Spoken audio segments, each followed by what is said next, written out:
नमस्ते मित्रों, मैं योगाचार्य अशोक शास्त्री आप सभी का पुनः हार्दिक अभिनंदन करता हूँ। देखिए, आज हम एक ऐसी बीमारी पर बात करते हैं जो जिसको आम भाषा में या मेडिकल भाषा में बोला जाता है IBS, इरिटेबल बाउल सिंड्रोम। हम सबसे पहले इसके अर्थ को जान लें, ये क्या होता है और इसके क्या लक्षण हैं।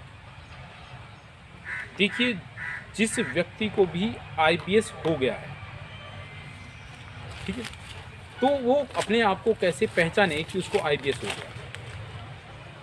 तो देखिए, जो इरिटेबल का अर्थ होता है कि चिड़चिड़ापन होना, दिमागी रूप से चिड़चिड़ापन होना।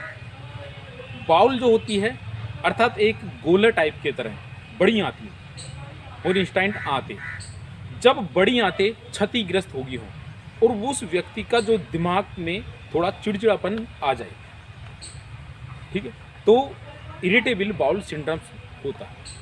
अब कैसे पहचाने कि ऐसे व्यक्ति को जिसको भी ये बीमारी है कि क्या उसको वास्तव में IBS ही है। अब देखें, जिस व्यक्ति को भी IBS की बीमारी होती है तो उसकी जो बड़ी आंत होती है वो क्षतिग्रस्त होती है, अर्थात उसमें वो प्रभावित होती है। अब ऐसे व्यक्ति को होता क्या है, आंतों में सूजन आना, ऐंठन होना, गोला सा बनना, कब्ज की समस्या रहने, एसिडिटी बन जाना,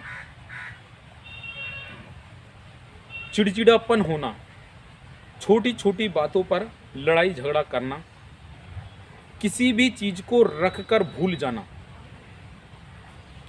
क्योंकि जब हमारी बड़ी आंत में दिक्कत आनी शुरू हो जाती है, क्योंकि लार्ज इंस्टेंट उसमें जब परेशानी आती है तो उसका असर सीधा दिमाग से पहुंच जाता है, क्योंकि उसे जब लंबा समय हो जाता है। तो इसी बीमारी को आम भाषा में, जो देहाती भाषा में, ग्रामीण भाषा में बोला जाता है नले हो जाना। इसी को मेडिकल में बोला जाता है IBS हो जाना।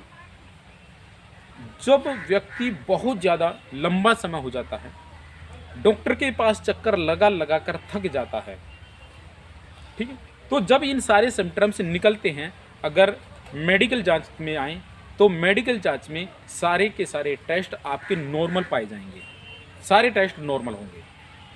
लेकिन इस बीमारी को, जिसको भी बीमारी हुई है, उसको पता है कि वो कितनी परेशानी से जूझ रहा है।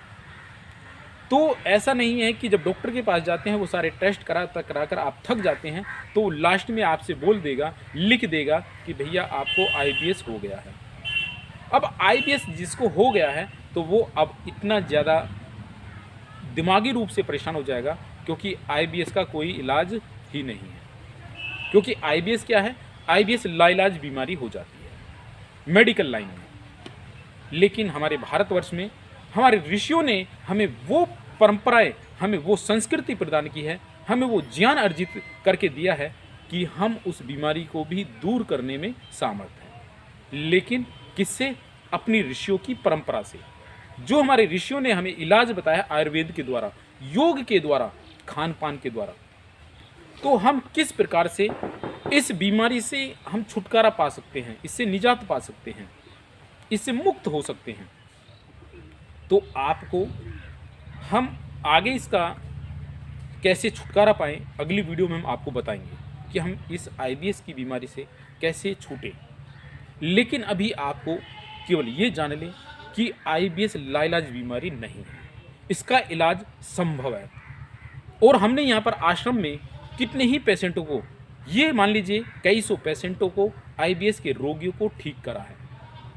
और ठीक हमने नहीं करा क्योंकि उनकी अपनी मेहनत ने ठीक करा है, हमने केवल उनको मार्गदर्शन दिया, हमने उनको रास्ता दिखाया। और जब रास्ता सही मिल जाए तो समझ लेना वो IBS पर भी विजय पा सकते हैं। आप लोग भी इस बीमारी से निजात पा सकते हैं। लेकिन उसके लिए आपको हमारी अगली वीडियो को देखना होगा। और अब ये जान लें कि ये बस आप IBS के लक्षण जो है जिसको ऐंठन बनी रहती हो, चिड़चिड़ापन रहता हो, कब्ज रहती हो, सूजन आ गई हो, पेट फूल जाता हो, भोजन पचता ना हो, एसिडिटी बहुत ज़्यादा बनती हो, तो इस तरीके के जिसमें भी सिम्पटम्स हैं वो आईबीएस के ही लक्षण हैं और देहाती भाषा में नाप नली के लक्षण हैं। तो आप सभी से मेरा अनुरोध है कि आप लोगों को अगर हमारी ये वीडियो पसंद आई हो तो आप ज़्यादा से ज़्यादा इसको शेयर करें, लाइक करें, जिससे आप दूसरों को भी इस जानकारी को दे सकें कि आईबीएस वास्तव में हम इससे छूट सकते हैं, इससे छुटकारा पा सकते हैं। इसी के साथ मैं आप सभी से विदा लेता हूँ। इति ओम।